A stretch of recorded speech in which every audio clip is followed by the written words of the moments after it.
আল্লাহ পাক রব্বুল আলামিন বলেন, ইয ক্বাররাবা কুরবানান ফাতুকুব্বিলা মিন আহাদিহিমা ওয়া লাম ইউতাকাব্বাল মিনাল আখার ক্বালা ইন্নামা ইয়াতাকাব্বালুল্লাহু মিনাল মুত্তাকিন। আল্লাহ পাক রব্বুল আলামিন জানালেন দুজনেই কোরবানি করলো, কিন্তু এই কোরবানির আগেই তো একটা বড় পরীক্ষা হয়ে গেছে। সেই পরীক্ষাতেই তো সব সিদ্ধান্ত হয়ে গেল। একজন আল্লাহ পাক রব্বুল আলামিনের সিদ্ধান্তের উপরে নিজেকে স্থির রাখলো, সিদ্ধান্ত মেনে নিল। আরেকজন আল্লাহ পাকের সিদ্ধান্ত মেনে নিতে পারলো না। এই জায়গায় তো সিদ্ধান্ত হয়ে গেল, এই জায়গায় তো হক আর বাতিলটা পরিষ্কার হয়ে গেল। এরপরেও আল্লাহ পাক রব্বুল আলামিন সাময়িকভাবে দুইজনের মনে সান্ত্বনা দেওয়ার জন্য, প্রবোধ দেওয়ার জন্য কোরবানির বিধান জারি করলেন। আল্লাহ পাক রব্বুল আলামিনকে রাজি এবং খুশি করার জন্য যেই জিনিসটা উৎসর্গ করবে সেটাই হলো কোরবানি। একজন দুম্বা এবং মেষ প্রতিপালন করত, সে দুম্বা এবং মেষ জবাই করে ফেললো। আর একজন চাষ করত, খেতে চাষবাস করত, কিছু গম এবং কিছু ধান এবং জব, এগুলো আল্লাহর জন্য উৎসর্গ করলো। এজন্য আল্লাহ পাক রব্বুল আলামিন বলেছেন, কুল ইন্না সালাতি ওয়া নুসুকি ওয়া মাহইয়ায়া ওয়া মামাতি লিল্লাহি রাব্বিল আলামিন। আল্লাহু আকবার। আল্লাহ পাক রব্বুল আলামিন বলেন, ইন্না সালাতি আমার নামাজ, ওয়া নুসুকি আমার কুরবানি, ওয়া মাহইয়ায়া আমার জীবন, ওয়া মামাতি আমার মরণ কেবলমাত্র এক আল্লাহ পাক রব্বুল আলামিনের জন্য নিবেদিত। আল্লাহ পাক রব্বুল আলামিন বলেছেন, এই কোরবানি যা কিছু আল্লাহ পাক রব্বুল আলামিন দিয়েছেন আমাকে, এই সব কিছুর মাধ্যমে আমি আল্লাহ পাকের নৈকট্য অর্জন করতে পারি।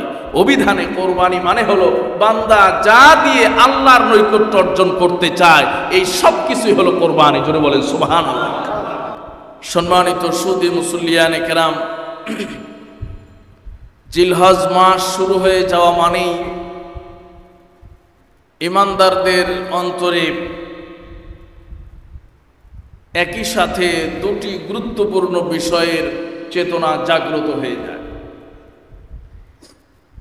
একটি চেতনা তো আমরা গত সপ্তাহেও সে সম্পর্কে আলোচনা করেছি। ইসলামের মৌলিক একটি বিধান হজ সম্পর্কে আমরা গত জুমায় আলোচনা করেছি। শুধু জিলহজ মাসে নয়, বরং হজের চেতনা রমাদানের ঈদের পর থেকেই শুরু হয়ে যায়। কিন্তু বিশেষ করে জিলহজের চাঁদ যখন উদিত হয়, তখনই ইমানদারদের হৃদয়ে আরেকটি ঐতিহাসিক বিষয়, আরেকটি তাৎপর্যপূর্ণ বিষয় ইমানদারদের হৃদয়ের মধ্যে জাগ্রত হয়ে যায়। আরেকটি আল্লাহ পাক রব্বুল আলামিনের গুরুত্বপূর্ণ বিধান ইমানদারদের উপরে অপরিহার্য রূপে পালন করা অপরিহার্য রূপে নির্দিষ্ট হয়ে যায়, আবশ্যক হয়ে যায়। সেই কোরবানি এর তাৎপর্য এবং ইতিহাস সম্পর্কে আমরা আজকের এই জুমায়, জিলহজের প্রথম জুমায় কিছু আলোচনা করতে চাই। সম্মানিত সুধী মুসল্লিয়ানে কেরাম, পবিত্র কোরআনুল কারীমে আল্লাহ পাক রব্বুল আলামিন এই কোরবান শব্দ উল্লেখ করেছেন, আলোচনা করেছেন। নবীজি সাল্লাল্লাহু আলাইহি ওয়াসাল্লামকে লক্ষ্য করে আল্লাহ পাক বলেন, ওয়াতলু আলাইহিম নাবা ইবনাই আদম বিল হক ইয ক্বাররাবা কুরবানান ফাতুকুব্বিলা মিন আহাদিহিমা ওয়া লাম ইউতাকাব্বাল মিনাল আখার ক্বালা ইন্নামা ইয়াতাকাব্বালুল্লাহু মিনাল মুত্তাকিন। আল্লাহ পাক বলছেন, ওয়াতলু আলাইহিম, তাদের কাছে আপনি পাঠ করেন, শোনায়া দেন, তাদেরকে আপনি তেলাওয়াত করে শোনান। নাবা ইবনাই আদম বিল হক, হযরত আদম আলাইহিস সালাতু ওয়াস সালামের সন্তান দ্বয়ের যে ঘটনা, যেই কথা, যে আলোচনা, যে ইতিহাস, সেই ইতিহাস এবং সেই ঘটনাকে আপনি তেলাওয়াত করে, পাঠ করে, আবৃত্তি করে শোনান। ইদ কররবা কুরবানান ফাতুকুব্বিলা মিন আহাদিহিমা ওয়া লাম ইউতাকাব্বাল মিনাল আখার, যে যখন তারা দুজনেই কোরবানি করলো আর সেই দুজনের কোরবানি থেকে একজনের কোরবানিকে আল্লাহ পাক কবুল করলেন, আরেকজনের কোরবানিকে আল্লাহ পাক কবুল করলেন না। এই ঘটনা, এই আলোচনা, এই ঐতিহাসিক বিষয় আপনি আপনার উম্মতকে, আপনার সম্মুখস্থ যেই মানুষ আছে এদেরকে আপনি পাঠ করে তেলাওয়াত করে শোনান। কারণ এই ঘটনায় নবীজি সাল্লাল্লাহু আলাইহি ওয়াসাল্লামের ওই সময়ের বিদ্যমান যত উম্মত এবং কিয়ামত পর্যন্ত আনেওয়ালা সমস্ত উম্মতের জন্য গুরুত্বপূর্ণ শিক্ষা এবং নসিহত রয়ে গিয়েছে। সুবহানাল্লাহ। তো আল্লাহ পাক রব্বুল আলামিন সূরাতুল মাইদার এই আয়াতে, এর পরে পরে আরো কতগুলো গুরুত্বপূর্ণ আয়াতে, লম্বা আয়াতে আল্লাহ পাক রব্বুল আলামিন সেই ঐতিহাসিক বিষয়টাকে উপস্থাপন করেছেন, আলোচনা করেছেন। তো আল্লাহ পাক রব্বুল আলামিন এখানে বলেছেন কররবা কুরবানা, যখন তারা উভয়ই উৎসর্গ করলো, কোরবানি করলো। এই জন্য কোরবানি শব্দটি এসেছে কুরবুন থেকে। কুরবুন শব্দের মূল অর্থ হলো নৈকট্য অর্জন করা, নৈকট্য লাভ করা। কুরব এখান থেকে আসছে হলো করিবুন, করিব মানে হলো নিকটে, জিদ্দুল বাঈদ দূরের, দূরবর্তীর বিপরীত শব্দ হলো করিব। সেই কুরবুন থেকে আসছে হলো কোরবান, অর্থাৎ প্রত্যেক ওই বস্তু যেই বস্তুর মাধ্যমে বান্দা আল্লাহ পাকের নৈকট্য অর্জন করতে চায় তাকেই কোরবানি বলে। সুবহানাল্লাহ। আল্লাহ পাক বলেন ইয কররবা কুরবানান ফাতুকুব্বিলা মিন আহাদিহিমা ওয়া লাম ইউতাকাব্বাল মিনাল আখার قال إنما يتقبل الله من المتقين। আল্লাহ পাক বললেন ওয়াতলু আলাইহি, আপনি তাদেরকে তেলাওয়াত করে শোনান, তাদেরকে আবৃত্তি করে শোনান হযরত আদম আলাইহিস সালাতু ওয়াস সালামের সেই পুত্রদ্বয় হাবিল এবং কাবিলের ঘটনা। ইয কররবা কুরবানান, যখন তারা উভয় কোরবানি করল, ওয়ালাম ইয়াতাকাব্বাল মিনাল আখার, তোর মধ্যে একজনের কোরবানি কবুল হলো না, আল্লাহর কাছে মঞ্জুর হলো না, আরেকজনের কোরবানি মঞ্জুর হয়ে গেল, কবুল হয়ে গেল। ইন্নামা ইয়াতাকাব্বালুল্লাহু মিনাল মুত্তাকিন, আর আল্লাহ তাআলা তো কবুল করেন ওই সব বান্দাদের কোরবানি যারা মুত্তাকি হয়ে থাকেন, তাদের কোরবানি কেবলমাত্র আল্লাহ তাআলা কবুল করে থাকেন। সুবহানাল্লাহ। কোরবানি কবুল হওয়ার কি মানদণ্ড, কি বিশেষণে বিশেষায়িত হলে আমার আর আপনার কোরবানি কবুল হবে, এই ছোট্ট আয়াতে আল্লাহ পাক রব্বুল আলামিন জানিয়েছেন, ঠিক কিনা? ইন্নামা ইয়াতাকাব্বালুল্লাহু মিনাল মুত্তাকিন, যারা মুত্তাকি তাদের কোরবানি আল্লাহ পাক কবুল করে। মুত্তাকিনদের সিফাত নিয়ে আলোচনা আল্লাহ পাক রব্বুল আলামিন সূরাতুল বাকারায় করেছেন। হুদাল লিল মুত্তাকিন আল্লাযীনা ইউমিনুনা বিল গায়বি ওয়া ইউকিমুনাস সালাতা ওয়া মিম্মা রাযাকনাহুম ইউনফিকুন। মুত্তাকিনদের পরিচয় আল্লাহ পাক নিজেই দিচ্ছেন। আল্লাযীনা ইউমিনুনা বিল গায়ব, যারা অদৃশ্যের প্রতি ঈমান আনে, যারা এক আল্লাহর উপরে বিশ্বাস এবং অটল অবিচল বিশ্বাস এবং আস্থা রাখে। সুবহানাল্লাহ। ওয়া ইউকিমুনাস সালাত, যারা নামাজ প্রতিষ্ঠা করে, নামাজ কায়েম করে। ওয়া মিম্মা রাযাকনাহুম ইউনফিকুন, আর আল্লাহ পাক রব্বুল আলামিন তাদেরকে রিজিক হিসেবে যা দিয়েছেন এখান থেকেই তারা দান করবে। জোরে বলেন সুবহানাল্লাহ। আল্লাহ বলেন নাই যাদেরকে আল্লাহ কোটিপতি বানাইলেন তারা দান করবে। আল্লাহ বলেন নাই যে যাদেরকে আল্লাহ লক্ষ লক্ষ টাকা দিলেন, অনেক সম্পদ দিলেন। আল্লাহ বলেছেন রিজিক হিসাবে আল্লাহ যা দিয়েছেন তার থেকেই সে দান করবে। জোরে বলেন সুবহানাল্লাহ। আল্লাহ পাক রব্বুল আলামিন বলেন যারা মুত্তাকি হবে, যারা তাকওয়ার গুণ অর্জন করবে, তাদের কোরবানিগুলোই আল্লাহ পাক রব্বুল আলামিন কবুল করে নেবেন। নবীজি সাল্লাল্লাহু আলাইহি ওয়াসাল্লামের উপরে ওহী নাযিল হয়ে গেল। সেই হযরতে আদম এবং হাওয়া আলাইহিস সালাতু ওয়াস সালামের জামানার সেই ঘটনা, হাবিল এবং কাবিলের যেই ঘটনা, সেই ঘটনাকে আপনি আপনার উম্মতদেরকে শুনিয়ে দেন। কারণ হলো এই ঘটনার মধ্যে আপনার উম্মতের জন্য শিক্ষা রয়ে গেছে। তাদের একজনের কোরবানি কবুল হলো, আরেকজনের কোরবানি কবুল হলো না। তাহলে যার কোরবানি কেন কবুল হলো না? তাহলে এই কারণগুলো যেন তারা উদ্ঘাটন করে, এই কারণগুলো যেন তারা চিহ্নিত করে, নিজেরা যেন এই বিষয় থেকে বিরত থাকার চেষ্টা করে। আর যার কোরবানি আল্লাহর কাছে কবুল হয়ে গেল, কি জন্য, কি গুণাবলীর কারণে, কি সিফাত অর্জন করার কারণে কোরবানি কবুল হয়ে গেল, ওই গুণাবলী যেন আপনার উম্মতগুলো অর্জন করার জন্য যথেষ্ট হয়ে যায়। কি কারণে একজনের কোরবানি কবুল হয়ে গেল, আরেকজনের কোরবানি কবুল হলো না? এই দুজনের মধ্যকার যে বিষয়, যার কোরবানি কবুল হলো, কেন কবুল হলো, এটা যেন তারা অন্বেষণ করে, বের করে। আর কেন কোরবানি একজনের কবুল হলো না, এই না হওয়ার কারণও যেন তারা বের করে। এই দুইজনের কারণ উল্লেখ করে, বের করে তারা যেন মুত্তাকিনদের পথ বেছে নেয়, আর তারা যেন মুত্তাকিনদের পথিক যেন হয়, তাদের কোরবানি যেন কবুল হয়, এই পথ যেন তারা অবলম্বন করে।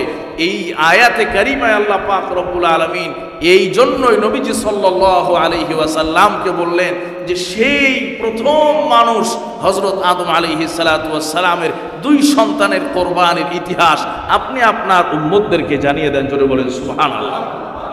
এই জন্য ইতিহাস পাঠের এত গুরুত্ব, যে ইতিহাস থেকে মানুষ শিক্ষা গ্রহণ করতে পারে। বিশেষ করে হযরত আদম আলাইহিস সালাতু ওয়াস সালামের সেই দুই সন্তান হাবিল এবং কাবিল। সম্মানিত ভাইয়েরা, ইতিহাস আপনারা অনেক শুনেছেন, জেনেছেন। যেখানে এই ইতিহাস থেকেই আমরা কি আসলে অর্জন করতে পারি, কোন সবকটা আমরা গ্রহণ করতে পারি, সেই সবকটাই আমি আপনাদের সামনে উন্মোচন করতে চাই। আল্লাহ পাক রব্বুল আলামিনের বিধান ছিল, যার সঙ্গে যেই বোন জন্মগ্রহণ করবে সেই বোনকে সে বিয়ে করতে পারবে না। এই ধারাবাহিকতায় হাবিলের সঙ্গে যেই বোন জন্মগ্রহণ করলো কুশ্রী ছিল, অসুন্দরী ছিল। কাবিলের সঙ্গে যেই বোন জন্মগ্রহণ করলো সুশ্রী ছিল, সুন্দরী ছিল। নিয়ম অনুযায়ী কাবিলের বোন হাবিলের সঙ্গে বিয়ে হবে, আর হাবিলের বোন কাবিলের সাথে বিয়ে হবে। তাহলে এই যে পরিবর্তন, এই পরিবর্তনের ফলে কাবিলের সাথে আসবে, কাবিলের সঙ্গে আসবে হলো কালো কুশ্রী স্ত্রী, আর হাবিলের কাছে চলে যাবে তার কাবিলের সেই সহোদর বোন আপনার সুন্দরী।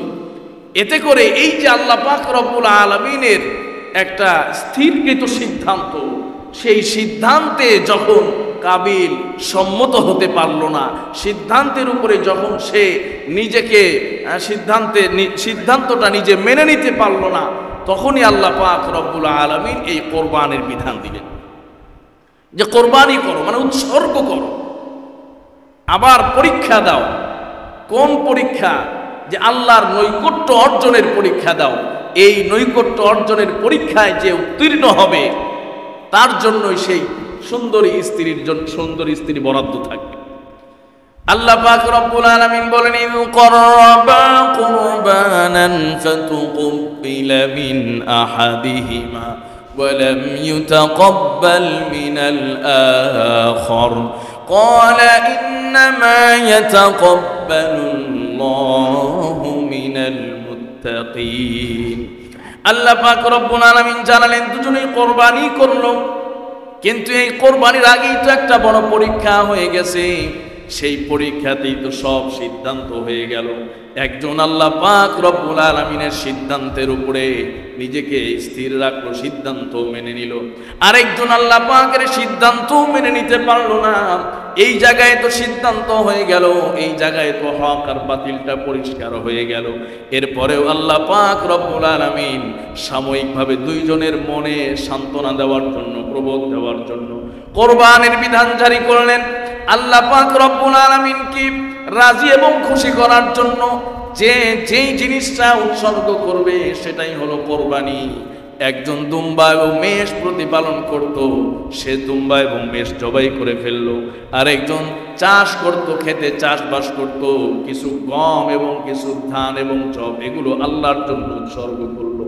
এজন্য আল্লাহ পাক রব্বুল আলামিন বলেছেন, কুল ইন্না সালাতি ওয়া নুসুকি ওয়া মাহইয়ায়া ওয়া মামাতি লিল্লাহি রাব্বিল আলামিন। আল্লাহু আকবার। আল্লাহ পাক রব্বুল আলামিন বলেন, ইন্না সালাতি আমার নামাজ, ওয়া নুসুকি আমার কুরবানি, ওয়া মাহইয়ায়া আমার জীবন, ওয়া মামাতি আমার মরণ কেবলমাত্র এক আল্লাহ পাক রব্বুল আলামিনের জন্য নিবেদিত। আল্লাহ পাক রব্বুল আলামিন বলেছেন, এই কোরবানি যা কিছু আল্লাহ পাক রব্বুল আলামিন দিয়েছেন আমাকে, এই সব কিছুর মাধ্যমে আমি আল্লাহ পাকের নৈকট্য অর্জন করতে পারি। অভিধানে কোরবানি মানে হলো বান্দা যা দিয়ে আল্লাহর নৈকট্য অর্জন করতে চায়, এই সব কিছুই হলো কোরবানি। জোরে বলেন সুবহানাল্লাহ। আমি আমার জীবনের যে জিনিস দিয়ে, আমার উপার্জিত, আমার অর্জনের যা দিয়ে আমি আল্লাহর নৈকট্য অর্জন করতে যাব, সেটাই কোরবানি হয়ে যাবে। এটা হলো অভিধানিক। আবিধানিক অর্থে সম্মানিত ভাইয়ারা, পরিভাষায় কোরবানি আবার এই যে নির্দিষ্ট মাসে নির্দিষ্ট জন্তু আল্লাহর জন্য জবাই করে রক্ত প্রবাহিত করা, এটাকেই কোরবানি বলে। তাহলে এই যে পারিভাষিক যে কোরবানি, এই কোরবানির ইতিহাস আজকে নতুন নাকি সবচেয়ে প্রাচীন? সবচেয়ে প্রাচীন এবং সবচেয়ে পুরাতন। পৃথিবীর সেই সূচনা লগ্নের দুজন মানুষ, হযরত আদম এবং হযরত হাওয়া আলাইহিস সালাতু ওয়াস সালাম, এই দুইজনের পর থেকেই এই কোরবানির সূচনা হয়েছে। সুতরাং কোরবানির বিধান, কোরবানির আমল, এটি আল্লাহর উপরে বিশ্বাসী যারা ঈমানদার তাদের জন্য এটা কোনো নতুন বিধান নয়, ঠিক কিনা? হযরত আদম আলাইহিস সালাতু ওয়াস সালামের দুই সন্তান দুজনে কোরবানি। যে বেচারা হাবিল, সে ধান গম ইত্যাদি এগুলো পাহাড়ের চূড়ায় রাখত। যে মেষ পালন করত কাবিল, সে একটা মেষ জবাই করে পাহাড়ের চূড়ায় রাখত। ওই সময় আল্লাহ পাকের বিধান ছিল, যা কোরবানি কবুল হবে আসমান থেকে আগুন এসে এর কোরবানিকে জ্বালিয়ে দেবে। জোরে বলেন সুবহানাল্লাহ। হাবিলের কোরবানি আল্লাহ পাকের কাছে কবুল হয়ে গেল। আসমান থেকে একটা আগুনের গ্লোব এসে, আগুনের গোলা এসে সেই ধান গম জব যা রেখেছিল এগুলোকে জ্বালিয়ে পুড়িয়ে ভস্ম করে দিলে। জোরে বলেন সুবহানাল্লাহ। আর কাবিলের সেই বড় দুম্বা, হৃষ্টপুষ্ট দুম্বা জবাই করে যেটা পাহাড়ের চূড়ায় রেখে দিল, আগুন আসলো না, পুড়িয়েও দিল না। একবার বৃষ্টি হয় পচে যায়, আবার রোদ আসে, সেই পচা হাড্ডিগুলো অংশগুলো শুকিয়ে যায়। এভাবেই একবার বৃষ্টিতে ভিজে আরেকবার রোদে শুকায়, আস্তে আস্তে সেই পাহাড়ের মাটির সঙ্গে মিশে গেল। এর দ্বারা সকলের কাছে পরিষ্কার হলো যে হাবিলের কোরবানি, যদিও আপনার কোরবানির বিবেচনায়, পরিমাণ পরিধি আকৃতি প্রকৃতির বিবেচনায় যদিও কাবিলের চেয়ে নগণ্য ছিল, কিন্তু আল্লাহ পাকের কাছে এটি মঞ্জুর হয়ে গেছে। জোরে বলেন সুবহানাল্লাহ। আর কাবিলের কোরবানি যদিও অনেক বড় হৃষ্টপুষ্ট একটা তাজা প্রাণ, এরপরেও এই বড় হৃষ্টপুষ্ট তাজা প্রাণকে জবাই করে উপরে রাখার পরেও আল্লাহ পাক রব্বুল আলামিনের কাছে মঞ্জুর হলো না, কবুল হলো না। সম্মানিত ভাইয়েরা, এই জন্য এর থেকে আমাদের সবচেয়ে বড় শিক্ষা হলো যে আমরা কোরবানি করব একমাত্র কাকে রাজি খুশি করার জন্য? আল্লাহকে রাজি খুশি করার। আজকে আমাদের সব আমলের ক্ষেত্রে, সব ইবাদতের ক্ষেত্রে রিয়া, মানুষ দেখানো, লোক দেখানো, মানুষ কি বলবে, সমাজ কি বলবে, এগুলো আমাদের জীবনের সব আমলগুলোকে নষ্ট করে দিচ্ছে। কথা বলুন ঠিক কিনা? আমাদের আমলতে এমনিই ত্রুটি বেশি, এমনিই ত্রুটি বেশি, ত্রুটির অভাব নাই, ত্রুটিতে ভরা, ভুলে ভরা আমাদের আমল। এরপরে যতটুকু আমরা করছি, যতটুকু ইবাদত বন্দেগী করার তৌফিক হচ্ছে, এর মধ্যে আমাদের সবচেয়ে বেশি যে জিনিসটা ক্ষতি করছে সেটি হলো আমাদের রিয়া, মানুষকে দেখা। বিশেষ করে কিছু কিছু আমলের ক্ষেত্রে এমন অবস্থা, শতকরা একজন মানুষ সলিড নির্ভেজাল রিয়া মুক্ত এখন বের করা বড় দুষ্কর হয়ে গিয়েছে। সেই আমলগুলোর মধ্যে অন্যতম দুটি আমল হলো হজ এবং কোরবানি। হজ এবং কোরবানি, এক্ষেত্রে আমাদেরকে শয়তান সবচেয়ে বেশি ধোঁকা দেয়, ঠিক কিনা? সবচেয়ে বেশি ধোঁকা দেয়। কারণ এই দুইটি ইবাদত, দুইটি আমল আমরা গত জুমায় বলেছি যে হজ সবাই করতে পারে না। এই যে সবাই যেটা করতে পারে না, সমাজের আরো 10 জন যেটা পারে না, আমি সেটা করে আসলাম। শয়তান আমার ভেতরে প্রবঞ্চনা ঢুকায়, শয়তান আমার ভেতরে ধোঁকা দিতে থাকে যে তুমি তো অনেক বড় কিছু করে আসছো, সুতরাং সমাজে এখন তোমার একটা আলাদা মান হবে, আলাদা নাম হবে, আলাদা একটা উপাধি তোমার জন্য দেওয়া হবে, হাজী সাহেব। নাউজুবিল্লাহ। হাজী সাহেব না বললে অনেকের চাকরি চলে যায়, এরকম ঘটনাও বাংলাদেশে আছে। জোরে বলেন নাউজুবিল্লাহ। তাহলে হজ করার দায়ে যদি একজন হাজী সাহেব হয়, হজ করার কারণে যদি হাজী সাহেব হয়, 5 ওয়াক্ত নামাজ পড়ে, তো নামাজের আগে হাজী সাহেব লেখা বাদ দিয়ে মুসল্লি লেখা দরকার, ঠিক কি না? প্রতি বছর যাকাত দিচ্ছে, মুজাক্কি লেখা দরকার। প্রতি বছর সদকা করতেছে, মুসাদ্দিক লেখা দরকার। এই সবগুলো লেখে না, কারণ এগুলোর মধ্যে এত ক্রেডিট নাই। সবচেয়ে বড় ক্রেডিট হলো হজের মধ্যে। এই জন্য এগুলো না লেখলেও হাজী সাহেব লিখতে হবে। হাজী সাহেব না লেখলে অবস্থা খারাপ। সম্মানিত ভাইরা, শয়তান আমাদেরকে ধোঁকা দেয়। যেমন আমাদের মধ্যেও আছে, পোস্টারে নাম দিছে, মাহফিলে গেলে যদি নাম একটু তেরা বেঁকা হয়, হুজুর ওয়াজি করতে চায়, আছে না নাই? ধোঁকা, শয়তানে ধোঁকা দেয়। মনে করে আমি এত বড় হুজুর, এত বড় মুফতি সাহেব, ঢাকা থেকে আসলাম, আর আমার নামটা এইভাবে সুন্দরভাবে লেখলো না পোস্টারের মধ্যে, মুফতি সাহেব লেখলো না, মুহাদ্দিস লেখলো না, মুফাসসিরে কোরআন লেখলো না। এই যে ধোঁকা, শয়তান সব শ্রেণী পেশার মানুষকে ধোঁকা দিচ্ছে, শুধু সাধারণ মানুষকে না, আওয়াম, খাওয়াস, বিশেষ সকল শ্রেণীর মানুষকে শয়তান ধোঁকা দিচ্ছে।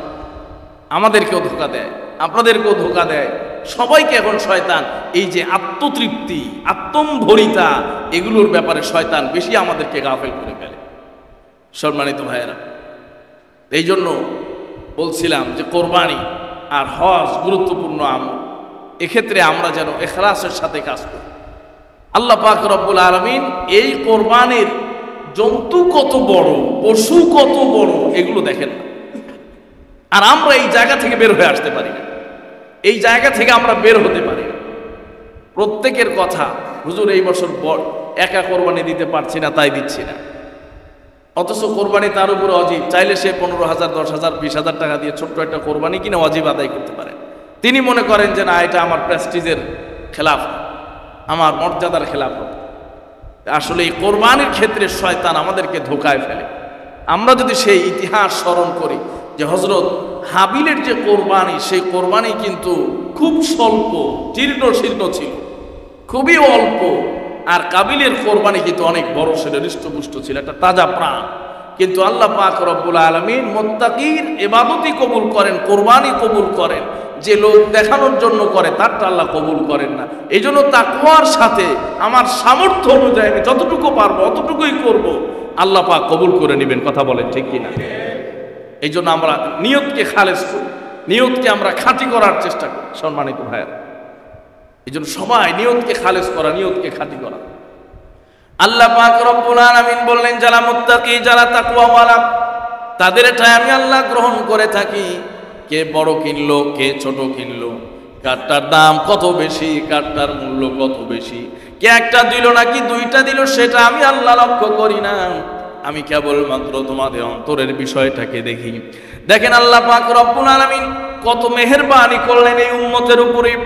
ওই সময় যার কোরবানি কবুল হয়েছে, আগুন এসে জ্বালিয়ে দিল, পুড়িয়ে ভস্ম করে দিল।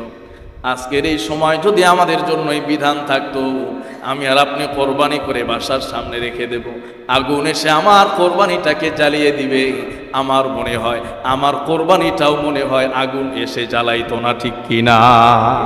আমি আপনাদেরটা বলি, আমারটা বলি, আমার কোরবানিও মনে হয় আগুন এসে জ্বালাইতো না। কারণ ওই তাকওয়া আর আল্লাহর জন্য ওই ইখলাস আমি এখনো পর্যন্ত অর্জন করতে পারি। সম্মানিত ভাইরা, আল্লাহ পাক রব্বুল আলামিন এই উম্মতকে পদে পদে, ধাপে ধাপে এই উম্মতের উপরে বিশেষ মেহেরবানি করেছেন, বিশেষ রহম করেছেন। জোরে বলেন সুবহানাল্লাহ।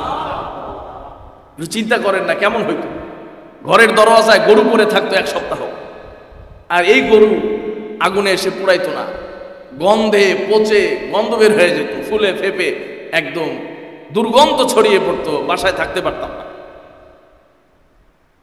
তাহলে এই কোরবানি আমার আপনার জন্য রহমত তো বহু দূরের কথা, এটা আযাবে পরিণত হতো। কথা বলেন ঠিক কিনা?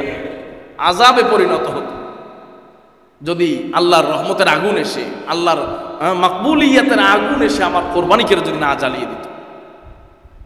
আল্লাহ পাক রব্বুল আলামিন এই উম্মতকে কোনো সময় লাঞ্ছিত করবেন না। জোরে বলেন আল্লাহু আকবার। এটা আল্লাহ পাক রব্বুল আলামিন তার নবীর সাথে বিশেষ চুক্তি হয়েছে। সুবহানাল্লাহ পড়ে বিশেষ চুক্তি হয়েছে যে আল্লাহ আমার উম্মতকে আপনি কোনোদিন লজ্জিত করবেন, কোনোদিন আপনি অপমানিত করবেন না। আজকে এই সমাজের কত হাজী সাহেব অপমানিত হয়ে যেত, কত আলেম, কত ইমাম, কত খতিব, আমরা লজ্জিত হয়ে যেতাম, অপমানিত হয়ে যেতাম যে আমার কোরবানি আজকে কবুল হলো না, অমুক হুজুরের কোরবানি কবুল হয় না, অমুক সাহেবের কোরবানি কবুল হয় না, অমুকের কোরবানি কবুল হয় না। কিন্তু আল্লাহ পাক রব্বুল আলামিন নবীজির খাতিরে এই উম্মতকে এই লজ্জা থেকে, এই অপমান থেকে রক্ষা করেছেন। শুধু তাই নয়, কিয়ামতের দিনও আল্লাহ পাক রব্বুল আলামিন এই উম্মতের অনেককে গোপনে গোপনে মাফ করে দিবেন। জোরে বলেন সুবহানাল্লাহ। যারা উম্মতের কুদওয়া ছিল, যারা উম্মতের কুদওয়া ছিল, যারা উম্মতের রাহাবার ছিল, রাহাবারদের অনেক ত্রুটি থাকবে, বিচ্যুতি থাকবে। যারা উম্মতের উসওয়া ছিল তাদের ত্রুটি বিচ্যুতি থাকবে। আল্লাহ দেখবে যে একে যদি অপমানিত করি, পুরো সমাজের মানুষ দেখবে কাকে এতদিন অনুসরণ করলাম, কার বয়ান শুনলাম, কার ওয়াজ নসিহত শুনলাম। ভুলে ভরা জিন্দেগি আর আমলের খাতা ভুলে ভরা। আল্লাহ পাক রব্বুল আলামিন মেহেরবানি করে গোপনে গোপনে মাফ করে দিবেন। সুবহানাল্লাহ। সম্মানিত ভাইয়েরা, এই জন্য কোরবানি এবং হজ আরো বিভিন্ন আমল আছে, যাকাত আছে, সব আমলের ক্ষেত্রে, নামাজের ক্ষেত্রেও শয়তান আমাদেরকে প্রবঞ্চিত করে, ধোঁকা দেয়। শয়তান আমাদেরকে, আমাদের পেছনে এই যে রিয়া, মানুষকে দেখানো, এই রোগ আমাদের অন্তরের মধ্যে ঢুকিয়ে আমাদের জিন্দেগির সব আমলগুলোকে বরবাদ করে দিচ্ছে। আল্লাহ পাক রব্বুল আলামিন দেখলেন যে বান্দার অন্তরটা আমার জন্য আমলটা করলো কিনা, অন্তরে আমার ইখলাস আছে কিনা, ভালোবাসা আছে কিনা। এই জন্য আল্লাহ পাক রব্বুল আলামিন পবিত্র কোরআনুল কারীমে সূরাতুল হজে বলেছেন, লা ইয়ানালাল্লাহু লুহুমুহা ওয়ালা দিমাউহা ওয়ালাকিন ইয়ানালুহুত তাকওয়া মিনকুম। আল্লাহ পাক বলেন, লা ইয়ানালাল্লাহু লুহুমুহা ওয়ালা দিমাউহা। এই যে তোমরা জবাই করতেছো প্রাণী, এই জবাইকৃত সমস্ত এই যে জন্তুগুলোর রক্ত, মাংস, হাড্ডি, এই কোনো কিছুই আমি আল্লাহর কাছে পৌঁছে না। ওয়ালাকিন ইয়ানালুহুত তাকওয়া মিনকুম, কেবলমাত্র তোমাদের অন্তরের তাকওয়াটাই আমি আল্লাহর কাছে পৌঁছে যায়। জোরে বলেন সুবহানাল্লাহ। আল্লাহ পাক রব্বুল আলামিন আমাদের জন্য এই জন্তুর সব কিছু কি করে দিয়েছেন? হালাল করে দিয়েছেন সব কিছু। মানে আপনার গত জুমার আগের জুমায় বলেছি যে নির্দিষ্ট 7টি অঙ্গ ব্যতীত এই পশু দ্বারা সব কিছু দিয়ে আমাদের উপকৃত হওয়ার বৈধতা আল্লাহ পাক রব্বুল আলামিন দান করেছেন। একে তো আগুন এসে আমাদের জ্বালাবে না, আমাদের পশুগুলো জ্বালিয়ে দিবে না, তাহলে এতে করে আমরা এর দ্বারা উপকৃত হতে পারলাম। আল্লাহ পাক রহম করলেন যে এটা তোমরা জবাই করবে, এর দ্বারা তোমরাই উপকৃত হবে, এর সব কিছু তোমরা ব্যবহার করবে, তোমরা খাবে, ভক্ষণ করবে। শুধুমাত্র আমি চাই যে আমার জন্য যেন এই রক্তটা প্রবাহিত করো। জোরে বলেন সুবহানাল্লাহ। সম্মানিত ভাইয়েরা, আল্লাহ পাক রব্বুল আলামিন নবীজি সাল্লাল্লাহু আলাইহি ওয়াসাল্লামকে বলেন, নবীজি আপনি আপনার উম্মতদেরকে এই ঘটনাগুলো আপনার শোনায় দেন, তাদের সাথে আপনি আলোচনা করেন, তাদেরকে আপনি বিবরণ দিয়ে জানিয়ে দেন, যেন তারা এই ঘটনা থেকে উপদেশ আর নসিহত অর্জন করতে পারে। সম্মানিত ভাইয়েরা, তাহলে আমরা বলছিলাম যে এই কোরবানির ইতিহাস এই পৃথিবীর সবচেয়ে প্রাচীন একটা বিষয় এবং প্রাচীনতম ইতিহাসের বিষয়। বাকি আমরা যে কোরবানি, যেভাবে যে প্রক্রিয়ায় কোরবানি করছি, এই প্রক্রিয়ায় এই দিনে কোরবানি করার বিধান এসেছে হযরতে ইব্রাহিম আলাইহিস সালাতু ওয়াস সালামের থেকে।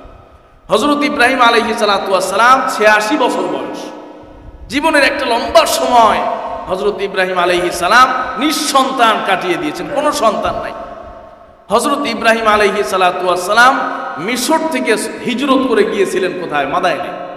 মাদায়েনে গিয়ে হযরত শুআইব আলাইহিস সালাতু ওয়াস সালামের কন্যাকে বিয়ে করেছিলেন। না ভুল বলতেছি, হযরত ইব্রাহিম আলাইহিস সালাতু ওয়াস সালাম, এটা মুসা আলাইহিস সালামের ঘটনা। হযরত ইব্রাহিম আলাইহিস সালাতু ওয়াস সালামকে একটা বাঁধি হাদিয়া দেওয়া হয়েছিল, এর নাম হলো হাজেরা। হাজেরা আলাইহিস সালাম মূলত তার স্ত্রীর বাদী ছিল। তার স্ত্রীর লম্বা সময় পর্যন্ত সন্তান হয় না। এই সন্তান না হওয়ার কারণে স্ত্রী তার নিজের খাদেমাকে তার স্বামীর সঙ্গে বিয়ে দিয়ে দিয়েছিলেন। সেই হজরতে হাজেরা আলাইহিস সালামের গর্ভ থেকেই হজরতে ইব্রাহিম এবং পরবর্তীতে হজরত ইসমাইল এবং পরবর্তীতে হজরত ইসহাক আলাইহিস সালাম, এই দুইজন নবী জন্মগ্রহণ করেছিলেন। সুবহানাল্লাহ। যখন হজরতে ইসমাইল আলাইহিস সালাম জন্মগ্রহণ করেন তখন বয়স ছিল আপনার 86, আর যখন ইসহাক আলাইহিস সালাম জন্মগ্রহণ করেন তখন বয়স ছিল 100-র উপরে, 119, 109 এরকম বয়স ছিল। সম্মানিত ভাইয়েরা, সেই হজরতে ইসমাইল আলাইহিস সালাম যখন কি 12-13 বছর বয়স, প্রাপ্তবয়স্ক হওয়ার বয়সে উপনীত হলেন, তখনই আল্লাহ পাক রব্বুল আলামিন সূরাতুস সাফফাতে আলোচনা করেছেন। লম্বা আলোচনা এখানে আসছে। আল্লাহ পাক রব্বুল আলামিন হযরত ইব্রাহিম আলাইহিস সালামকে স্বপ্নে দেখালেন। হযরত ইব্রাহিম আলাইহিস সালামকে আল্লাহ তাআলা স্বপ্নে দেখালেন। আল্লাহ পাক রব্বুল আলামিন পবিত্র কোরআনুল কারীমে বলেন, ফালাম্মা বালাগা মাআহুস সা'য়া ক্বালা ইয়া বুনাইয়া ইন্নী আরা ফিল মানামি আন্নী আযবাহুকা ফানজুর মাযা তারা ক্বালা ইয়া আবাতি ফাআল মা তু'মার সাতাজিদুনি ইনশাআল্লাহু মিনাস সাবিরিন। আল্লাহ পাক রব্বুল আলামিন বলেন, ফালাম্মা বালাগা মাআহুস সা'য়া, হযরত ইসমাইল আলাইহিস সালাম যখন বাবার সাথে চলাফেরার বয়সে উপনীত হয়ে গেলেন, 10-12 বছর বয়স, এতদিন পর্যন্ত সন্তান নাই, নিঃসন্তান। এরপরে একটা সন্তান হইলে বাবা যেখানেই যায় সন্তানকে সাথে নিয়ে যায়। সুবহানাল্লাহ। এই যে বাবার সাথে বাগানে গেলে, জঙ্গলে গেলে, কূপে পানি আনতে গেলে, মসজিদে গেলে, সব জায়গায় বাবার সঙ্গী হয়ে গেছেন এখন সন্তান। এমন একটা মুহূর্তে আল্লাহ পাক রব্বুল আলামিন স্বপ্নে দেখালেন। ক্বালা ইয়া বুনাইয়া, আল্লাহ পাক রব্বুল আলামিন স্বপ্নে হযরত ইব্রাহিম আলাইহিস সালামকে দেখালেন। স্বপ্নে ওহী নাজিল করলেন, স্বপ্নের মাধ্যমে জানালেন যে তিনি তার প্রিয় সন্তান হযরতে ইসমাইলকে আল্লাহর জন্য জবাই করে দিচ্ছেন। সুবহানাল্লাহ।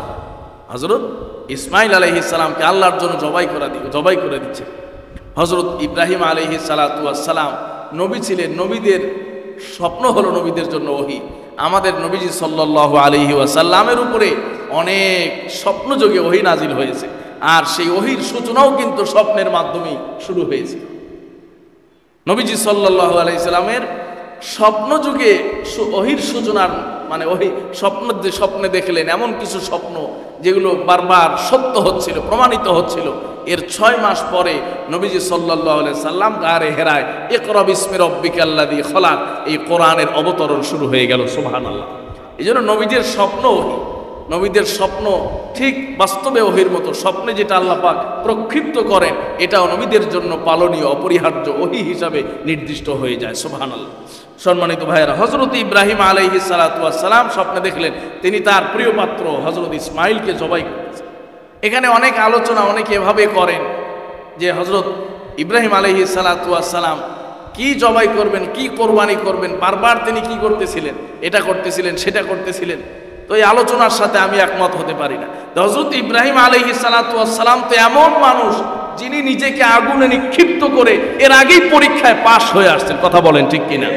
তার কি আবার সন্তান জবাই করতে একটু মায়া লাগবে যে আগে উট কোরবানি করছেন, এরপরে ধান সদকা করছেন, এরপরে টাকা সদকা করছেন, এরপরে আল্লাহ বারবার স্বপ্নে দেখাইছেন, এরপরে তার জ্ঞান ফিরেছে, তার সন্তান কোরবানি করতে হবে। এটা ইব্রাহিম আলাইহিস সালামের শান এবং মানকে আর ছোট করা হয়। কথা বলেন ঠিক কিনা? হযরত ইব্রাহিম আলাইহিস সালাম স্বপ্নে দেখছেন তার সন্তানকে জবাই করতেছে। সন্তানকে ডেকে বললেন যে বাবা, আমি তো এটা স্বপ্নে দেখলাম। এখানেও আল্লাহ পাক রব্বুল আলামিন একটা পরীক্ষা ছিল। তাফসীরের কিতাবে আসছে যে পরীক্ষাটা হলো যে বাস্তবে যেহেতু আমি অর্ডার করি নাই, স্বপ্নে দেখাইছি, তো আমার নবী বাস্তবেরটার মতো স্বপ্নেরটাকে গুরুত্ব দেয় কিনা এটা আমার দেখা উদ্দেশ্য। জোরে বলেন সুবহানাল্লাহ। তাহলে এক কোরবানিতে কতগুলো পরীক্ষা, এক কোরবানি একটা জবাই করতে হবে, এর জন্য কত আপনার এই প্রসেসিং, কতগুলো অবস্থার মধ্যে দিয়ে পরীক্ষা দিয়ে উত্তীর্ণ হয়ে এরপরে সেই জায়গায় যাওয়া লাগতেছে। হযরত ইব্রাহিম আলাইহিস সালাম প্রথম ধাক্কায় বুঝে ফেলছেন যে আল্লাহ তাআলা কি চাচ্ছে। ছেলেকে ডাক দিয়ে বললেন, আমি তো স্বপ্নে দেখলাম তোমাকে জবাই করব। সন্তানকে আল্লাহ পাক রব্বুল আলামিন কি জ্ঞান আর প্রজ্ঞা দিয়েছিলেন। হযরত ইসমাইল আলাইহিস সালাতু ওয়াস সালাম বলেন, ইফআল মা তুমা, আপনি ভেবে চিন্তে দেখার সুযোগ নাই, ডানে বামে তাকানোর সুযোগ নাই, আল্লাহ যা আদেশ করেছেন সেটাই আপনি বাস্তবায়ন করেন। জোরে বলেন সুবহানাল্লাহ। হযরত ইসমাইল আলাইহিস সালাতু ওয়াস সালাম বলেন, ইফআল মা তুমার সাতাজিদুনি ইনশাআল্লাহু মিনাস সাবিরিন। হযরত ইসমাইল আলাইহিস সালাম বলেন, ইফআল, আপনি বাস্তবায়ন করেন, মা তুমার, যা আপনাকে আদেশ করা হয়েছে। এখানে হযরত ইসমাইল আলাইহিস সালাম বলেন না যে আপনি স্বপ্নে যা দেখছেন সেটা করেন। সুবহানাল্লাহ বলেন। হুজুর, এর হযরত তার ইব্রাহিম আলাইহিস সালাম স্বপ্নে দেখেন, এর স্বপ্নের কথা তো উল্লেখ নাই। এখানে বলছে আপনি যা আদিষ্ট হয়েছে সেটা বাস্তবায়ন করেন। এর দ্বারা সন্তান নিজেও বুঝতে পেরেছেন আমার বাবা যেহেতু নবী, সুতরাং বাবা যেহেতু নবী আর নবীর স্বপ্ন হলো ওহী, সুতরাং এই ওহী মানেই হলো আল্লাহর আদেশ। এই কারণে হযরত ইসমাইল বলছেন আপনি যা আদিষ্ট হয়েছেন সেটাই বাস্তবায়ন করেন। জোরে বলেন সুবহানাল্লাহ। এই জন্য বাপ কা বেটা সিপাহী কা ঘোড়া, যেমন বাবা তেমন সন্তান। সম্মানিত ভাইরা, হযরত ইসমাইল আলাইহিস সালাতু ওয়াস সালাম তিনিও এমন শব্দ চয়ন করলেন, এমন শব্দ তিনি উচ্চারণ করেছেন যে শব্দের মধ্যে অনেক প্রশ্নের সমাধান রয়ে গেছে। তিনি বলেন আপনি যা আদিষ্ট হয়েছেন, আল্লাহ আপনাকে যা আদেশ করেছেন, আপনি স্বপ্নে দেখেন নাই, বরং স্বপ্নে আল্লাহ আপনাকে আদেশ করেছেন, আর সেই আদেশটাই আপনি বাস্তবায়ন করেন। সাতাজিদুনি ইনশাআল্লাহু মিনাস সাবিরিন। এখানে হযরত ইসমাইল আলাইহিস সালাম ইনশাআল্লাহ ব্যবহার করেছেন। জোরে বলেন সুবহানাল্লাহ। এই জন্য মুমিনের সব কাজে ইনশাআল্লাহ আছে না নাই? ইনশাআল্লাহ। হযরত ইসমাইল আলাইহিস সালাতু ওয়াস সালাম বলেন সাতাজিদুনি, অবশ্যই তুমি পাবে আমাকে ইনশাআল্লাহ, আল্লাহ তাআলা যদি চান। মিনাস সাবিরিন, যারা ধৈর্য ধারণ করেছেন তাদেরই একজন। জোরে বলেন সুবহানাল্লাহ। তিনি বলেন নাই যে আমাকে আপনি ধৈর্যশীল পাবেন, সাতাজিদুনি ইনশাআল্লাহু সাবিরান, এই কথা তিনি বলেন নাই যে অবশ্যই আপনি আমাকে ধৈর্যশীল পাবেন। তিনি বলেছেন সাতাজিদুনি ইনশাআল্লাহু মিনাস সাবিরিন, অবশ্যই আপনি ধৈর্যশীলদের মধ্যে আমাকেও আপনি একজন খুঁজে পাবেন। সুবহানাল্লাহ। উলামায়ে কেরাম তাফসীরের কিতাবে লেখেন যে এইভাবে হযরত ইব্রাহিম আলাইহিস সালাতু ওয়াস সালাম নিজের ভাবটাকে ব্যক্ত করলেন, এর দ্বারাও তার একটা বিনয় প্রকাশ হয়েছে। হযরত ইব্রাহিম আলাইহিস সালাতু ওয়াস সালামই কেবলমাত্র আল্লাহর জন্য নিবেদিত প্রাণ নয়, তার আগে অনেক রাসূল এবং অনেক নবী আল্লাহর জন্য নিবেদিত প্রাণ হয়েছেন। এই জন্য এই আল্লাহর জন্য জীবনকে উৎসর্গ করা কেবলমাত্র তার একার কোনো ক্রেডিট নয়। এর আগেও অনেক নবী এবং রাসূল, অনেক আল্লাহর গোলামগুলো আল্লাহর জন্য নিজের জীবনকে উৎসর্গ করে দিয়েছে।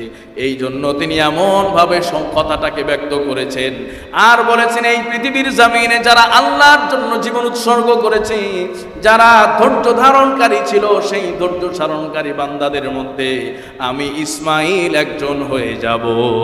সুবহানাল্লাহ।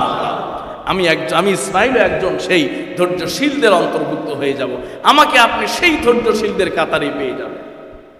সম্মানিত ভাইয়েরা, এভাবে পিতা পুত্রের সব মিট হয়ে গেল, সিদ্ধান্ত হয়ে গেল। এখন বাবা নিয়ে ছুটছেন সন্তানকে মাসবাহের দিকে, যেখানে জবাই করা হয়, মাসবাহ যেখানে জবাই করা হবে সেই জায়গায়। হযরত ইসমাইল আলাইহিস সালাতু ওয়াস সালাম এবং হযরত ইব্রাহিম আলাইহিস সালাতু ওয়াস সালাম, বাবা এবং ছেলে উভয়ই চলছেন মাসবাহের দিকে।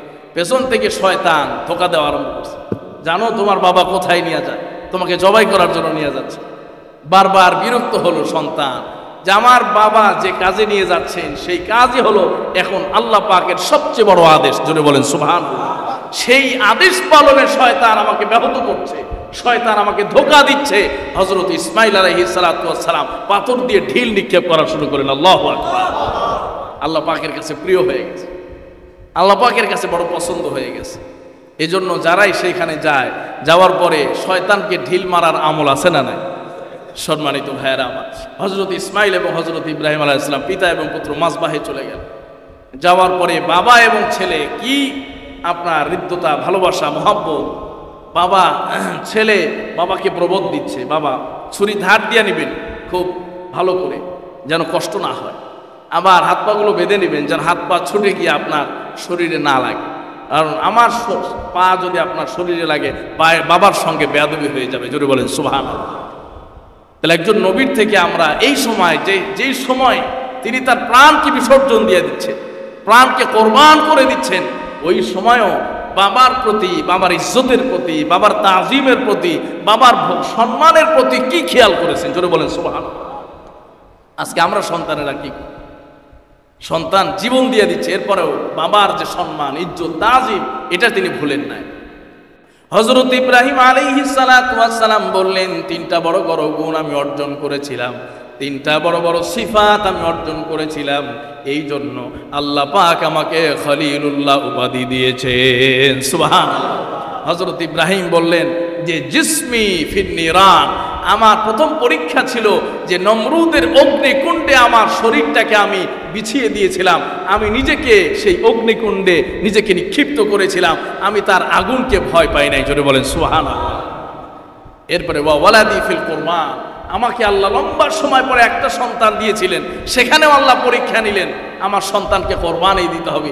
আমি সেই জায়গাতেও আল্লাহর আদেশের সামনে আমার সন্তানকে কোরবানি দিতে দ্বিধাবোধ করি নাই। জোরে বলেন আল্লাহু আকবার। হযরত ইব্রাহিম বলেন, 3 নাম্বার আরেকটা গুণ আমার ছিল, সেটা হলো ওয়া মালি ফি তয়ফান, আমাকে আল্লাহ যা ধন সম্পদ দিয়েছিলেন আমি চেষ্টা করতাম মানুষের জন্য সেই সম্পদকে ব্যয় করতে। জোরে বলেন সুবহানাল্লাহ।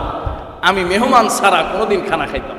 হযরত ইব্রাহিম আলাইহিস সালামের একটা বড় অভ্যাস ছিল, তিনি খানা খাওয়ার সময় মেহমান তালাশ করতেন, একা একা খানা খেতেন। কোনো সময় যদি মেহমান না পান, ওই ওয়াক্তের খানাই তিনি খান। সুবহানাল্লাহ পড়ে কোন সময় খানা খান, মেহমান ছাড়া খানা খান। এই যে 3টা বড় বড় বিষয় আল্লাহর কাছে বড় পছন্দ হয়েছে, এই জন্য এই জন্য আল্লাহ পাক রব্বুল আলামিন আমাকে খলিল বানিয়েছেন, আমাকে খলিল উপাধি দান করেছেন। সম্মানিত ভাইয়েরা, হযরত ইব্রাহিম আলাইহিস সালাতু ওয়াস সালাম জবেহের কাজ শুরু করে দিলেন। হযরত জিবরিল আলাইহিস সালাতু ওয়াস সালামকে আল্লাহ বললেন, জিবরিল একটা জান্নাতি দুম্বা নিয়ে যাও। তাফসীরের কিতাবে আসছে সেই জান্নাতি দুম্বা এত সুন্দর, হৃষ্টপুষ্ট, চোখগুলো সুন্দর, শিংগুলো বড় বড়, একটা জান্নাতি দুম্বা। অনেক কিতাবে আসছে সেই জান্নাতে আল্লাহ পাক এই দুম্বাকে 40 বছর পালছিলেন। জোরে বলেন সুবহানাল্লাহ। এই 40 বছর প্রতিপালিত দুম্বাকে আল্লাহ জিবরিলকে দিয়ে পাঠায় দিয়েছে। হযরত জিবরিল আলাইহিস সালাতু ওয়াস সালাম দেখতেছেন আর আসতেছেন, আর এইদিকে হযরত ইব্রাহিম আলাইহিস সালাতু ওয়াস সালাম ছুরি দিয়া সন্তানকে জবাই করার জন্য ব্যস্ত হয়ে পড়ছে। হযরত জিবরিল চিন্তা করলেন, আমি কি গিয়ে পাবো নাকি এর আগেই জবাই হয়ে যাবে? আসমান থেকেই তাকবীরের ধ্বনি দেওয়া শুরু করছেন, আল্লাহু আকবার, আল্লাহু আকবার, তাকবীরের ধ্বনি দেওয়া আরম্ভ করছেন। যখন কানে আওয়াজ আসছে হযরত ইব্রাহিম খলিলের, আসমানের দিকে তাকায় দেখেন হযরত জিবরিল দুম্বার রশি ধরে নামতেছে। জোরে বলেন সুবহানাল্লাহ। এরপর হযরত ইব্রাহিম আলাইহিস সালাতু ওয়াস সালাম বললেন, লা ইলাহা ইল্লাল্লাহু আল্লাহু আকবার। যখন বাবা জবাই বাদ দিয়ে, আপনার ছুরি চালানো বাদ দিয়ে যখন আল্লাহর প্রশংসা করে একত্ববাদের ঘোষণা দেওয়া শুরু করছেন, সন্তান ও ছুরির নিচ থেকে পড়া শুরু করছেন, আল্লাহু আকবার ওয়ালিল্লাহিল হামদ। আল্লাহ পাক রব্বুল আলামিনের কাছে এই 3 জনের কালিমা বড় পছন্দ হয়েছে, জিবরিলের কালিমা, হযরত ইব্রাহিমের কালিমা আর হযরত ইসমাঈলের কালিমা। এই জন্য জিলহজ মাসের 9 তারিখ আরাফার দিন ফজরের নামাজের পর থেকেই এই কালিমা জিলহজের 13 তারিখ আসর পর্যন্ত প্রত্যেক নরনারী, প্রাপ্তবয়স্ক নরনারী ফরজ নামাজের পরে কমপক্ষে একবার বলা ওয়াজিব। এই জন্য এটাকে বলে তাকবীরে তাশরিক। আমরা আগামী শুক্রবার 9 জিলহজ থেকে আমরা এই তাকবীরে তাশরিকের আমল শুরু করবো ইনশাআল্লাহ। সম্মানিত ভাইয়েরা, এইভাবে হযরত ইব্রাহিম আলাইহিস সালাতু ওয়াস সালাম বারবার তার পরীক্ষায় উত্তীর্ণ হয়েছেন, আল্লাহ পাক খলিল উপাধি দান করেছেন। এই সব কিছুর মূলেই ছিল হলো কি কোরবান, মানে আল্লাহর জন্য উৎসর্গ করা। আমি যা কিছু করছি, যখন যেটা করছি, কেবলমাত্র কাকে রাজি খুশি করার জন্য, আল্লাহকে রাজি খুশি করার জন্য। কে কি বললো, কে ভালো বললো না কে খারাপ বললো, কে সুন্দর বললো না অসুন্দর বললো, কে বড় বললো না ছোট বললো, এই জন্য কোরবানির পশুর দাম ইত্যাদি আমরা জিজ্ঞেস করি। এটা জিজ্ঞেস করাও ঠিক, এটা আমাদের একটা অভ্যাস আছে, বদ অভ্যাস। ভাই গরু কত হইল, জিজ্ঞেস করার দরকার নেই, কারণ এই গরু কার জন্য? আল্লাহর জন্য। যার যতটুকু সামর্থ্য হয়েছে সেই অনুযায়ী তিনি চেষ্টা করেছেন। সম্মানিত ভাইয়েরা, এই জন্য আজকের এই আলোচনায় আমরা একটি বিষয় নিজেরা উজ্জীবিত হতে চাই, সেটি হলো আমরা যেন আমাদের জীবনের সব কিছু, ইন্না সলাতি ওয়া নুসুকি ওয়া মাহইয়ায়া ওয়া মামাতি, আমার নামাজ, আমার কোরবানি, আমার জীবন, আমার মরণ, আমার জীবনের সব আমল কেবলমাত্র আল্লাহ পাকের জন্য নিবেদিত। কথা বলেন ঠিক কিনা?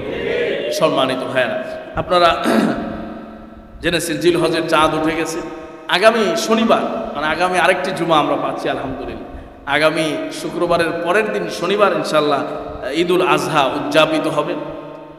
তো আমরা কোরবানি করব। তাকবীরে তাশরিকের বিষয়টি আমরা আলোচনা করেছি ইতিমধ্যেই। কোরবানির সম্পর্কে কিছু বিষয় অনেক ভাই বিক্ষিপ্ত আকারে জানতে চেয়েছেন। কোরবানির মাংস কয় ভাগ করব? এটা তো আমরা জানি মুস্তাহাব হলো 3 ভাগ করা। মুস্তাহাব হলো কয় ভাগ? 3 ভাগ। 1 ভাগ নিজের জন্য, 1 ভাগ আপনজনদের জন্য, আর 1 ভাগ সাধারণ মানুষদের জন্য।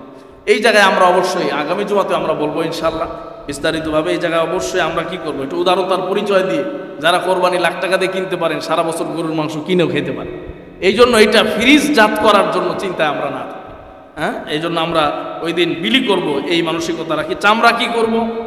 চামড়া অবশ্যই আমাদের এলাকার আলহামদুলিল্লাহ এলাকার সমস্ত কোরবানির পশুর চামড়া আমাদের মসজিদ সংলগ্ন যে এতিমখানা মাদ্রাসা আছে হাজী নওয়াব আলী দারুল উলুম হাফিজিয়া মাদ্রাসা আমরা দিয়ে দেবো ইনশাআল্লাহ।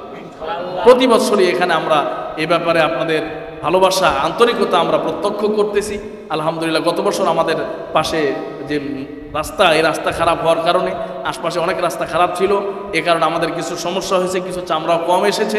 আমরা আশা করতেছি এই বছর আমাদের গত বুধবার রাতে এই এলাকার সমস্ত মসজিদের ইমাম, খতিব, মুয়াজ্জিন, খাদেম সাহেবদের সাথে এবং এলাকার গুরুত্বপূর্ণ ব্যক্তিদের সাথে হাজী নওয়াব আলী দারুল উলুম হাফিজিয়া মাদ্রাসার যিনি মোতাওয়াল্লি সভাপতি সাহেব আছেন তিনি এবং শিক্ষক মণ্ডলী সহ আমাদের একটা আলোচনা সভা হয়েছে। সেই আলোচনার সভায় আলহামদুলিল্লাহ সকলেই আশা এবং ইচ্ছা ব্যক্ত করেছেন এবং জোরালোভাবে আজকের এই জুমায় সকল মসজিদেই হাজী নওয়াব আলী দারুল উলুম হাফিজিয়া মাদ্রাসা এতিমখানার জন্য এই কোরবানির পশুর চামড়ার ব্যাপারে জোরালোভাবে মানুষকে আহ্বান করা হবে বলা হয়েছে। এই ধারাবাহিকতায় আমরাও ইনশাআল্লাহ আপনাদের কাছে জোরালোভাবে আহ্বান করছি, দাবি রাখছি যে গত বছরের মতো এবং বিগত বছরগুলোর মতো এই বছরে আমরা এই বিষয়ে ইনশাআল্লাহ একটু গুরুত্বের সাথে মাদ্রাসার প্রতি আমরা খেয়াল রাখব। এরপরে মাংস বানানোর মজুরি এক ভাই জিজ্ঞেস করছিলেন, যারা মাংস বানায় দেয়, গরু আপনার সব কিছু কমপ্লিট করে দেয়, অবশ্যই এদেরকে মজুরি দিবেন। মাংস দিয়ে কোনো মজুরি দেওয়া যাবে না। কোরবানির প্রতিটি অংশই আল্লাহর জন্য নিবেদিত। সুতরাং এই 1 কেজি মাংস দিয়ে যদি আমরা পারিশ্রমিক দেই তাহলে আর এই কোরবানি কবুল হবে না। এই জন্য আমরা অনেক সময় চিন্তা করি যেহেতু সারাদিন মাংস বানাচ্ছে তো 5 কেজি মাংস দিয়ে দিলাম। সে যদি নিজ ইচ্ছায় বলে যে ভাই আমার কিছু লাগবে না, আমি প্রতিবেশী হিসাবে এমনি সহযোগিতা করতেছি, আলহামদুলিল্লাহ, তাহলে কোনো সমস্যা নেই। কিন্তু আসলে যদি সে পেশাদার হয়, যে পারিশ্রমিকের বিনিময়ে সে কাজ করে আর সে পারিশ্রমিকের আশাও রাখে, আপনিও জানেন, সব কিছু জানার পরে বোঝার পরেও পারিশ্রমিক না দিলে শুধু গোশত দিয়ে বিদায় করলে, আর যদি সে মনে মনে চিন্তা করে আমার তো পারিশ্রমিকটা দিল না, তাহলে ক্ষেত্রে কিন্তু কোরবানি নোকসান হয়ে যাবে, ক্ষতিগ্রস্ত হয়ে যাবে। এই ব্যাপারটা আমরা খেয়াল রাখবো। এক ভাই জিজ্ঞেস করেছিলেন জবাইকারীর পয়সা দিতে হবে কিনা, হাদিয়া দিতে হবে কিনা। অবশ্যই যিনি জবাই করবেন কোরবানির দিন, হ্যাঁ, অবশ্যই তাকে হাদিয়া দিয়ে দেবেন ইনশাআল্লাহ, বেশি দেওয়ার চেষ্টা করবেন।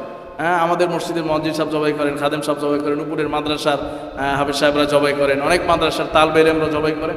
আমরা সব জায়গায় পারি আলহামদুলিল্লাহ। এই জায়গায় আসলে অনেক সময় আমাদের কি হয়ে যায়, ত্রুটি বিচ্ছুতি হয়ে যায় না। এই জন্য এই ব্যাপারটা আমরা কি করবো ইনশাআল্লাহ খেয়াল করবো যে নিজের কোরবানি নিজে জবাই দেওয়া সবচেয়ে ভালো, সবচেয়ে উত্তম। এর চেয়ে আর উত্তম কোনো কাজ নেই। জবাই দেওয়ার জন্য অনেক মাসালাও জানার প্রয়োজন হয় না, কোরআন হাদিসও জানার প্রয়োজন হয় না, শুধু ছুরি চালাইতে পারলেই হবে আর বিসমিল্লাহি আল্লাহু আকবার বললেই হবে। এই 2 কাজ পারলে আলহামদুলিল্লাহ আর কোনো সমস্যা নেই। আর এখন কথা হলো, জবাই কিন্তু যারা করতেছেন এদের কিন্তু পারিশ্রমিক দিতে হবে, অবশ্যই পারিশ্রমিক দিতে হবে না। এই পারিশ্রমিক দেওয়ার ব্যাপারটা আমরা কি রাখবো ইনশাআল্লাহ খেয়াল রাখবো। কারণ এই জবাই এটাও একটা কাজ আপনার জন্য সে আঞ্জাম দিচ্ছে, একটা খেদমত আপনার জন্য আঞ্জাম দিচ্ছে। এই জন্য তাকে যথাসাধ্য চেষ্টা করা, একটা ছোট্ট হাদিয়া দিলে খুশি হয়ে যায় আর আপনার কোরবানিটাও সুন্দর হয়ে গেল, এটা একটা খুশির বহিঃপ্রকাশ। আসলে এগুলো অনেক সময় সমাজে কি করা যায় না, জোর করে ইয়া করে না, হয় না, এটা একটা আনন্দের বহিঃপ্রকাশ। আমরা ইনশাআল্লাহ সব জায়গায় আল্লাহ পাক রব্বুল আলামিনকে রাজি খুশি করতে চাই, সকল ক্ষেত্রে আমরা আল্লাহর জন্য নিবেদিত হতে চাই। আল্লাহ তাআলা আমাদের সবাইকে তৌফিক দান করেন, সবাই পড়ি আমিন। ওয়া মা আলাইনা ইল্লাল বালাগ ওয়া আখিরু দাওয়ানা আনিল হামদুলিল্লাহি রাব্বিল আলামিন।